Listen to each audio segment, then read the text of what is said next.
Le Mali à la croisée des chemins, une démission, multi-questions, un putsch, trois visages, un avenir plus qu'incertain, l'avenir d'Ibeka, l'avenir du Mali, l'intervention de la CEDEAO, de lourdes sanctions, une médiation en vue. Le président Macky Sall et ses homologues de la CEDEAO ont fort à faire. Tout cela, on en parle sur ce plateau de Sénéweb. Nous sommes sur ce plateau avec Daouda Tal. Il est éditorialiste, consultant. Monsieur Tal, merci d'être avec nous. Merci à vous et bonjour Mohamed. Ce mardi, un jour décisif que l'histoire retiendra. Le Mali, qui est une nouvelle fois secoué par un coup d'État, l'intervention militaire dans ce contexte marqué par une crise sans précédent au Mali, une crise politique. Est-ce que vous vous attendiez à une telle situation? Alors tout d'abord, il faut dire que c'est une situation qui est triste. Euh, des coups d'État, le Mali en a connu. La dernière en date avant, le dernier en date avant celui-ci, c'était en 2012 avec Sanogo, avec le président ATT, Amadou Toumani Touré. On sait ce qui s'est passé par la suite, on pourra y revenir, mais ce coup d'État-là, ce qu'on peut appeler finalement un coup d'État, est assez particulier. Il est assez particulier parce que le contexte n'est pas tout à fait le même. Le contexte, il est difficile. Le Mali, c'est un pays qui est immense, géographiquement parlant. C'est un pays qui est sous-développé, qui a d'énormes Plus d'un million de difficultés, kilomètres carrés. exactement, qui a d'énormes difficultés économiques. C'est un pays aussi qui abrite, qui est le théâtre d'un conflit à de multiples facettes, qui a de multiples facettes. Ce conflit, c'est un conflit terroriste, euh, avec en plus des revendications quelque part sécessionnistes. L'Azawad, ça a commencé par ça, et ensuite les groupes se sont développés, les groupes terroristes, etc. Et nous sommes également, il ne faut pas le négliger, donc le président Ibeka fait son premier mandat, le fini, est réélu, dans un contexte où, bien, même s'il a été élu avec plus de 67% des voix, le taux de participation était de l'ordre d'à peu près 35%, donc peut-être un Malien sur trois. Mais est-ce qu'il n'y a pas, pardon de vous interrompre, est-ce qu'il n'y a pas un certain paradoxe? Un président à peine réélu et qui se trouve face à une population qui ne veut plus de lui. Ben justement, j'allais y venir. Lorsque vous regardez le taux de participation de cette dernière élection, de son deuxième mandat, euh, c'est grosso modo, c'est un Malien sur trois, un tiers de l'électorat à peu près. Et donc, ça veut dire quoi? Ça veut dire que les Maliens ne s'étaient pas déplacés pour aller voter, bien que, même si même s'il a remporté. Et puis, il y a eu des contestations, comme on le sait. Soumaïla Cissé, l'opposant, avait contesté, et bien d'autres.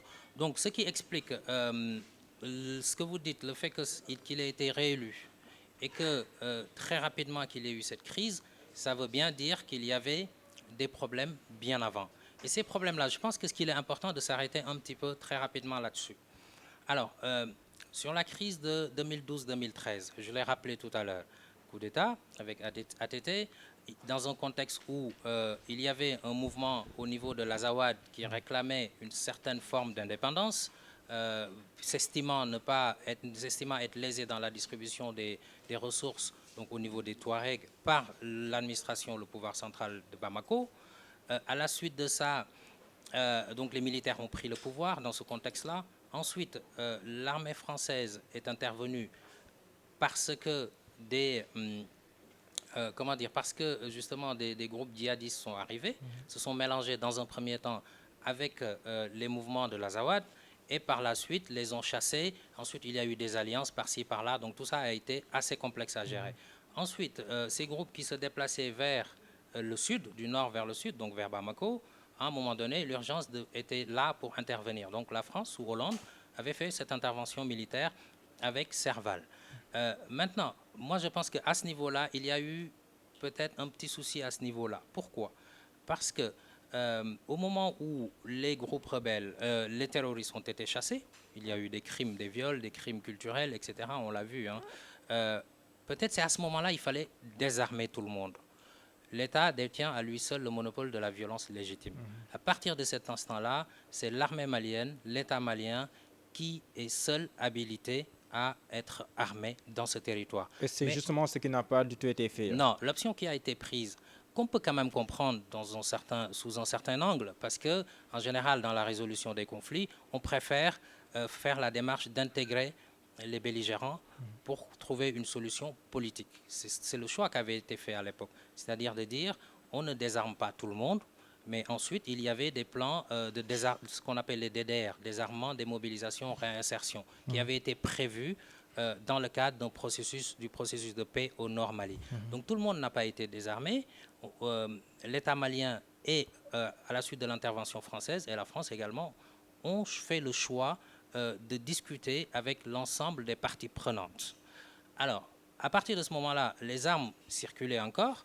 Et rappelons également que la crise en Libye a alimenté le conflit au Mali, parce que les soldats qui étaient actifs dans le Nord Mali, c'était en partie aussi des gens qui venaient de la Libye avec des armes, parce que c'était un territoire qui avait été déstabilisé après le départ de Kadhafi dans les conditions que l'on connaît.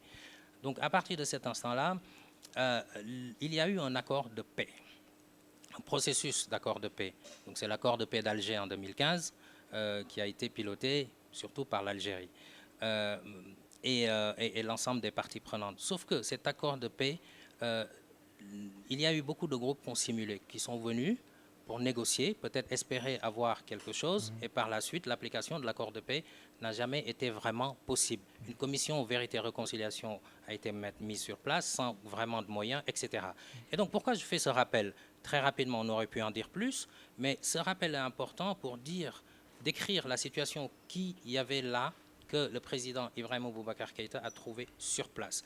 Donc, situation de conflit, situation d'extrême pauvreté, situation politique très très confuse, avec des groupes qui sont présents. On pourrait revenir sur le terrorisme également, absolument. mais c'est ça la situation, et ce qui fait que, pour revenir sur votre question et y répondre enfin, le président Ibeka, lors de son premier mandat, a fait face à des problèmes très très durs à résoudre. Donc les attentes des Maliens étaient énormes. Donc deuxième mandat, les gens n'ont pas été tolérants. Malgré ces attentes-là, le président Ibeka a été réélu. 2 ans après, il y a eu ce mouvement de contestation, mais né après les législatives, source de plusieurs contestations. Le M5, le mouvement du 5 juin en est né. Et voilà, le processus est enclenché. Ça a été enclenché bien avant, mais a été accéléré avec la naissance du mouvement du 5 juin, le M5. Et cela aboutit aujourd'hui à ce qu'on a vu hier, même si l'imam Diko n'a pas encore brisé le silence. Comment expliquer aussi cette situation? Alors, cette situation s'explique d'abord par le rappel qu'on vient de faire, mais aussi l'imam Diko, c'est quelqu'un qui est populaire, on l'a vu, il a fait des démonstrations de force très importantes, et lui-même était un soutien avant du président Ibeka. Donc, c'est une situation de désespoir, de déception qu'ont vécu les populations maliennes vis-à-vis de leurs attentes par rapport au président Ibeka, mais à la décharge de celui-ci, les conditions dans lesquelles, que nous avons rappelé, il a pris le pouvoir étaient également très difficiles. Donc, je pense qu'à ce niveau-là, il faut faire la part des choses. Il y a eu putsch de la part des militaires aujourd'hui. La situation est complexe. Pourquoi elle est complexe? Parce que le président a été retenu et le Premier ministre également. Boubou Cissé. Boubou Cissé. Donc, il n'y a pas de gouvernement. Le président a déclaré qu'il démissionnait, l'ancien président, du coup, de toutes ses fonctions. Donc, on ne sait pas qui a été arrêté, qui n'a pas été arrêté. Donc, on est dans une situation où il n'y a pas véritablement d'administration réelle qui se fait au Mali, dans un contexte qu'il faut rappeler, le Covid-19. Donc, finalement, pour revenir sur ce que vous disiez, il fallait que les gens suivent, parce qu'ils ont jugé ça nécessaire, l'imam Diko, qui, il faut le rappeler, n'est pas un extrémiste comme on peut parfois l'entendre dire. Quelque part, c'est un guide religieux. Maintenant, il y a par contre une autre situation qu'il est important de décrire, c'est-à-dire dans le nord et comme dans le centre, parce que ce qu'on voulait éviter finalement a eu lieu, c'est-à-dire que le conflit s'est déplacé vers le centre, dans le Massina, et ensuite une menace sur Bamako. Quelle devrait maintenant être l'issue de ce coup d'État dans l'immédiat? Mais dans l'immédiat, il n'y a pas véritablement d'issue. Il faut ouvrir le dialogue. C'est pour ça que, vous l'avez rappelé tout à l'heure, le président Macky Sall, le président Ouattara notamment, vont au Mali pour essayer de discuter avec la CEDEAO. Mais je pense que la première chose à demander aujourd'hui aux mutins, à ceux qui gardent le président Ibeka, c'est d'assurer son intégrité physique. C'est important parce que le contexte est difficile.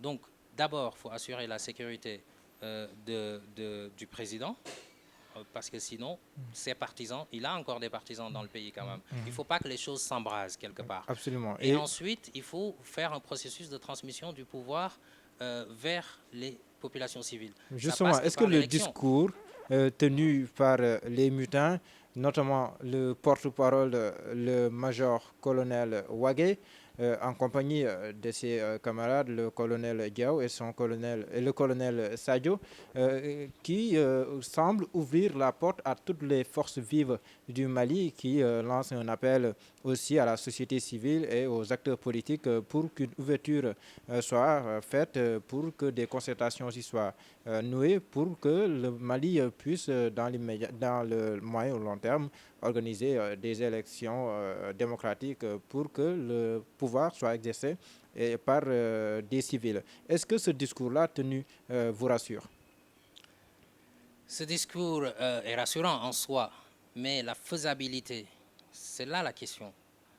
Et l'échéance, ce sont les deux grandes questions. Comment ils vont s'y prendre et à quelle échéance? Parce que si le président a démissionné officiellement, puisqu'il a présenté sa démission. On ne sait pas dans quelles conditions, s'il a été obligé ou quoi. Mais en tout cas, c'est un fait. À partir du moment où le président démissionne, la Constitution le prévoit. Si le Premier ministre n'avait pas été retenu et si par ailleurs le pays fonctionnait de manière normale, on aurait pu imaginer une transition par rapport à ce que la Constitution prévoit. On fait une période de transition, il y a le président de l'Assemblée nationale, etc. Et puis on va vers des élections. Sauf que malgré qu'il y ait démission, le président est retenu, son Premier ministre aussi est retenu, alors que c'est le Premier ministre et le président de l'Assemblée nationale qui, dans ces conditions-là, qui doivent saisir la Cour constitutionnelle. Donc on est dans une situation totalement confuse. Alors eux, ce sont des militaires, ce ne sont pas des experts de la politique quelque part. Il faut que la continuité de l'État puisse se faire dans un contexte de la pandémie et des crises, de la crise sécuritaire. Donc comment s'y prendre? C'est ça la grande question. Mais pour l'instant, je pense que la meilleure des choses, c'est d'abord d'assurer la sécurité de ceux qui sont retenus et véritablement essayer d'ouvrir le dialogue. La CEDEAO peut aider, les partenaires aussi internationaux du Mali peuvent aider, mais vraiment il faut arriver à ça, sinon la situation peut se compliquer. Le Mali qui a connu pas mal de coups d'État en 68 déjà, le Mali vivait un coup d'État, c'était sous Modibo Keïta. En 91, Moussa Traoré aussi est renversé. En 2012, vous l'avez rappelé tantôt, Amadou Toumani Touré est renversé, mais en 2012, la France était intervenue. Hier, la France n'est pas intervenue. Ça aussi, c'est une différence de taille, mais à décrypter. Très bien, bonne question. C'est une différence de taille à décrypter. Je pense que la France était intervenue dans la période 2012-2013.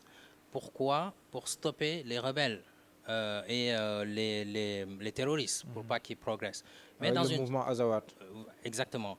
Mais dans une situation où c'est un conflit entre les Maliens, c'est un putsch, je ne vois pas.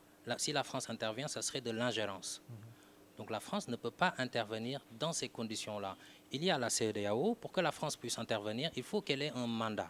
Soit un mandat dans le cadre d'une alliance. Il y a par exemple l'alliance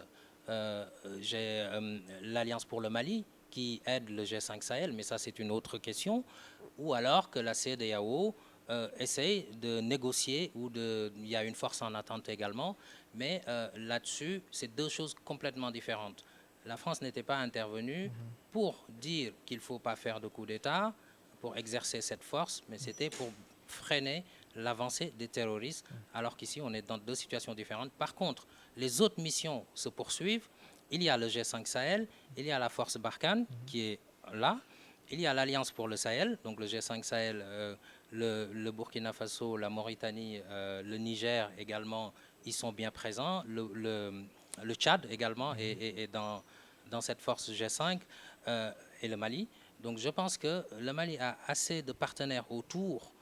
L'important, c'est d'assurer la sécurité des otages, d'assurer la continuité de l'État. Ça, je ne vois pas comment pour l'instant, au minimum, face à cette pandémie en plus, et aussi d'éviter que ça s'embrase parce que les autres partenaires, les autres forces qui sont sur place, qui luttent contre les groupes armés, il faut savoir qu'il y a quand même l'État islamique est présent, On va en parler AQMI après. est présent également. Ouais, on va en parler vers Voilà, la et donc fin. il faut des interlocuteurs de ces forces-là. Il faut qu'elles aient des interlocuteurs dans le gouvernement malien, et aujourd'hui, il n'y a personne. Absolument. Maintenant, nous allons nous intéresser un peu aux trois pionniers de ce coup d'État, le major-colonel Ouagué, les colonels Diaw et Sadio, des colonels, des jeunes qui viennent comme ça et qui sortent un peu du néant, entre guillemets, parce qu'ils n'étaient pas connus du grand public, et qui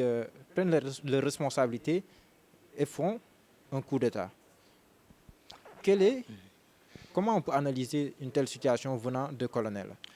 Bon, je pense que ce sont l'armée, elle a senti pouvoir délivrer le peuple, puisque selon eux, ils y vont avec cet état d'esprit, puisque c'est un comité pour le salut du peuple, finalement, qu'ils ont mis en place.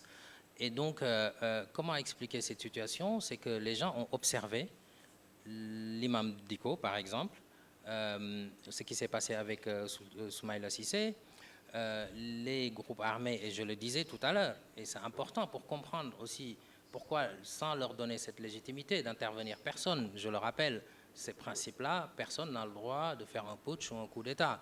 Il y a d'autres moyens pour intervenir. Mais pour expliquer, il y a quand même au niveau, je le disais tout à l'heure, l'État islamique est présent.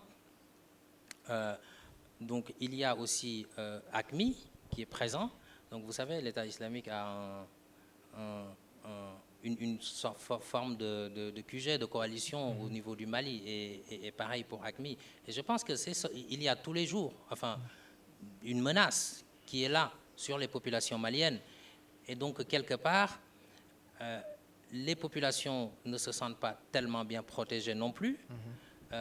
Ce qui avait été concis au nord du Mali en 2013 s'est déplacé progressivement vers le centre. Donc il y a un risque quand même, alors que c'est ça qu'on voulait éviter. Et il y a quand même plus de 5100 hommes de la force Barkhane qui sont positionnés. Il y a le G5 Sahel, la force du G5 Sahel. Bon, le G5 Sahel, c'est pas Mais est-ce que seulement une cela force aussi militaire. ne traduit pas la frustration d'une partie ou bien de certains membres éminents de l'armée malienne? Oui, ça traduit une certaine frustration parce que les gens ont l'impression que ça n'avance pas. Pourtant, d'énormes efforts sont faits, mais les gens ont l'impression que justement, on voulait éviter que le conflit du Nord se déplace vers le centre avec l'intervention de la force Serval.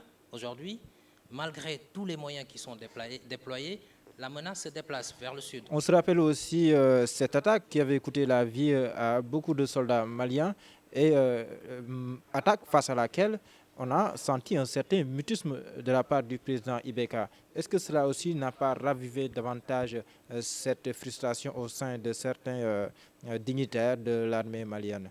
Oui, moi je pense qu'une des erreurs, c'est de vouloir négocier avec tout le monde. Vous savez, l'État négocie avec aussi les groupes terroristes. Ça, c'est un fait. À partir de ce moment-là, eux aussi, ils essaient de saisir leurs intérêts par-ci, par-là. Et c'est ce que j'expliquais au début. L'État, à lui seul, peut exercer une violence légitime. Donc, on aurait pu peut-être désarmer tout le monde, ce qui n'était pas, je le concède, pas très facile. Mais lorsqu'on est dans une situation où il y a plusieurs menaces, plusieurs groupes qui se font et qui se défont au gré de leurs propres intérêts, et à partir de cet instant-là, l'État malien peut quoi? Dans le cadre de l'accord de paix d'Alger, signé en 2015, cet accord prévoit justement un processus de négociation, de désarmement, de démobilisation, réinsertion. Et c'est pour ça que le président Ibeka préfère négocier avec aussi un certain nombre de toutes les parties prenantes qui sont impliquées. Mais pour finir sur cette question, je dirais aussi que ça dépend des mandats. Il y a la MINUSMA, on n'en a pas parlé, la mission des Nations Unies au Mali. Mais la MINUSMA n'a pas mandat à aller attaquer des groupes. Mais Elle a juste un mandat de maintien de la paix. Tout à fait. Ce qui est problématique d'ailleurs. Ce qui est problématique d'ailleurs. Maintenir la paix là où il n'y en a pas. Oui, bon, souvent c'est comme ça. L'un des cas rares qu'on a vu, c'était peut-être au niveau du Congo, on va dire, où cette mission des Nations Unies avait des prérogatives un petit peu plus importantes. Mais en règle générale, ils s'interposent. Et même la force Barkhane, si vous voulez, le G5 Sahel. Il y a le G5 Sahel et au niveau de la frontière, dans une bande de 50 km au niveau des trois frontières, le Soudan, le Burkina et le Mali. Le Burkina, le Mali et le Niger, bien entendu. Le Niger, pardon. Vous voyez, donc sur une bande de 50 km de part et d'autre, hein, avec un commandement qui se situe à Bamako, avec des postes de commandement également qui sont en Mauritanie, au Niger, au Tchad. Les sanctions de la CEDEAO, que peuvent-elles changer dans ces situations? Alors, les sanctions de la CEDEAO, dans le cadre d'une situation comme celle-ci, en règle générale, ce qui se passe, à partir du moment où il y a une situation anticonstitutionnelle, où il y a un coup d'État ou un putsch, la première réaction, c'est de dire on arrête toute collaboration jusqu'au retour d'une situation normale. Le Mali fait partie, et ça aussi c'est quelque part un paradoxe quelque part. Le Mali fait partie de la CEDEAO, mais à partir du moment où il y a un putsch, il n'y a plus, même l'Union européenne, même les autres, tous les partenaires suspendent leur aide pour l'instant. On va vers ça probablement si la situation ne s'arrange pas, parce qu'ils n'ont pas d'interlocuteur fiable avec qui parler. Qui va représenter le Mali au niveau de la CEDEAO? Et donc finalement, les frontières sont fermées.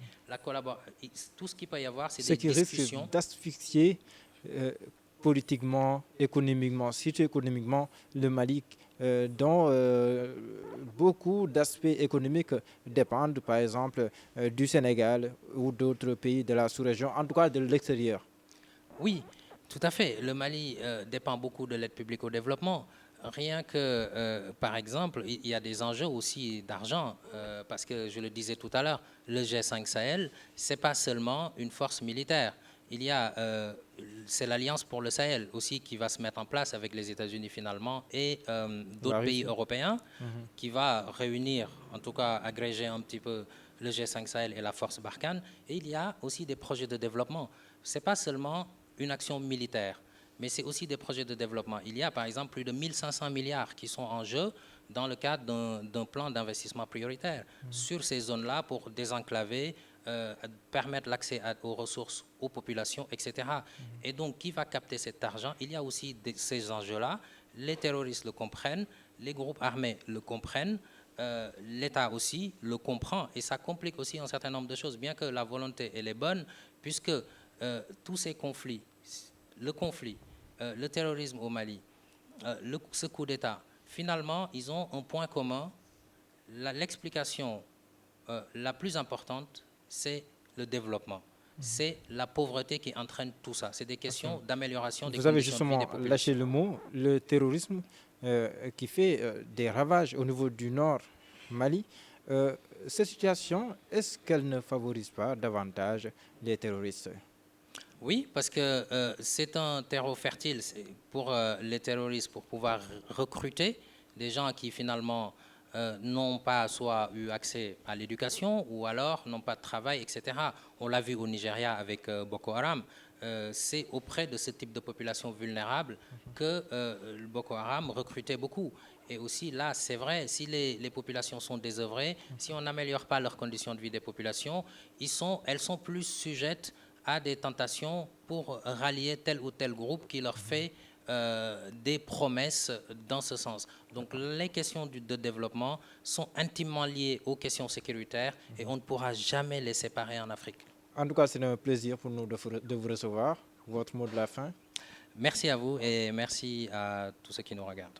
Merci à vous, chers internautes. Nous vous donnons rendez-vous très prochainement pour un autre entretien. Merci beaucoup.